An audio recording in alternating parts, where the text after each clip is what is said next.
Salut à tous et bienvenue sur AZ237. Être sans-abri n'est aisé pour personne dans cette situation. Généralement, la société nous marginalise et nous traite avec peu d'égard. Il est donc presque impensable de concevoir qu'une personne puisse accepter délibérément de vivre dans ces conditions. Pourtant, c'était le cas de Jérémy. Mais un jour, un événement se produisit et cela vint remettre tout en question. Avant de commencer, voici la question du jour. J'ai 4 frères et chaque frère a 4 frères. Combien sommes-nous? Donnez-nous votre réponse dans les commentaires. La réponse exacte vous sera donnée à la fin de la vidéo. N'hésitez pas à liker la vidéo pour nous encourager et si vous êtes nouveau sur la chaîne, abonnez-vous et activez la cloche de notification pour ne manquer aucune de nos prochaines vidéos.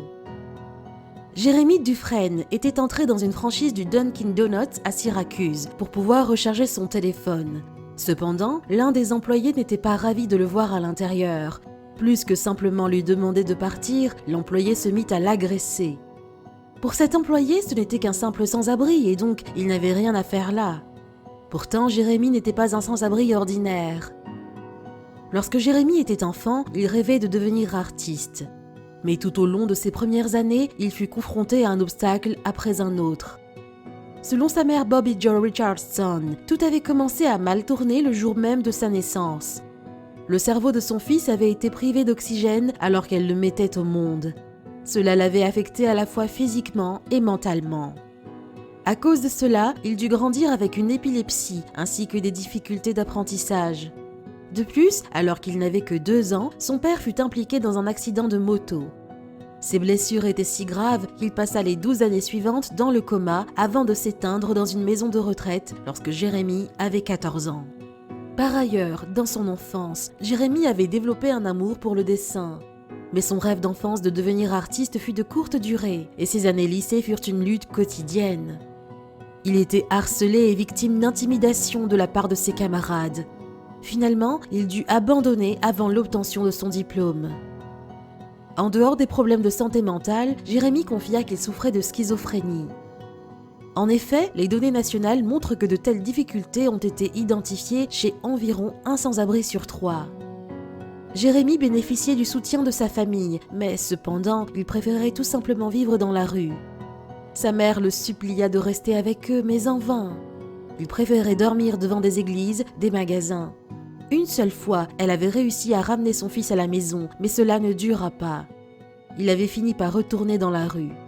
Selon lui, c'était mieux pour lui. « J'ai hâte, à l'après-midi, quand il fait chaud d'être dehors », déclara-t-il. La plupart du temps, il prenait son repas au centre samaritain local.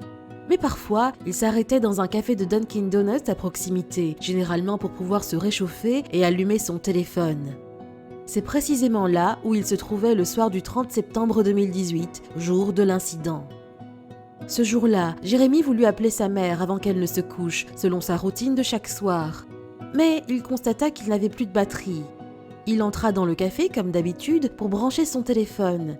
Jusque-là, le personnel du café ne s'était jamais opposé à ce qu'il entre. Et bien des fois, il lui offrait même de la nourriture ou quelque chose à boire. Tant qu'il ne dérangeait aucun client, tout allait bien. Mais ce jour-là, quelque chose changea. Ce soir-là, un membre du personnel s'approcha de Jérémy alors qu'il était assis sur un banc avec son téléphone en charge. Jérémy avait posé sa tête sur la table pendant qu'il attendait. Un geste que l'employé avait repéré. Un deuxième employé filma ce qui suivit sur son téléphone portable. Sur la vidéo, on pouvait voir l'employé du Dunkin' apportant une bouteille d'eau.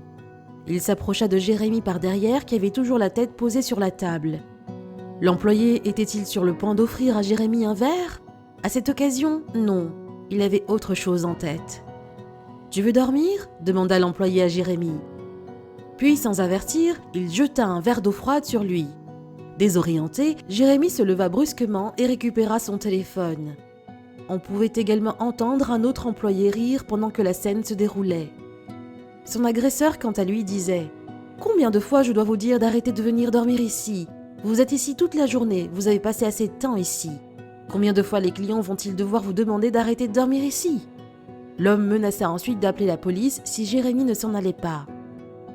Une fois la vidéo publiée, elle fut récupérée par Sam Brizzle, un habitant de Syracuse qui la partagea sur Facebook.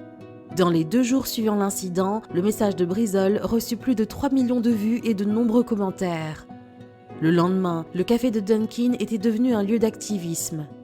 Certaines personnes appelaient au boycott du magasin, tandis que les manifestants se rassemblaient sur place. Certains représentants du groupe de soutien aux sans-abri, We Rise Above the Street, avaient approché le directeur pour demander le licenciement des responsables de l'attaque.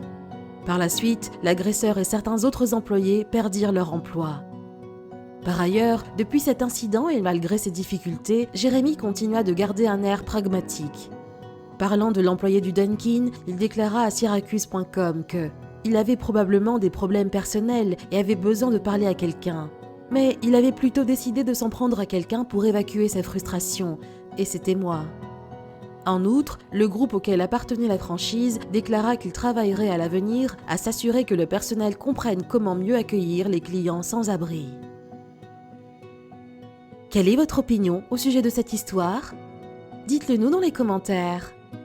Et maintenant, la réponse à la question du jour. Nous sommes 5. Bravo à tous ceux qui ont trouvé la bonne réponse. Nous voici arrivés au terme de cette vidéo. Merci de l'avoir regardée jusqu'à la fin. Surtout, n'oubliez pas de la liker et de la partager avec vos amis. À très bientôt sur AZ237.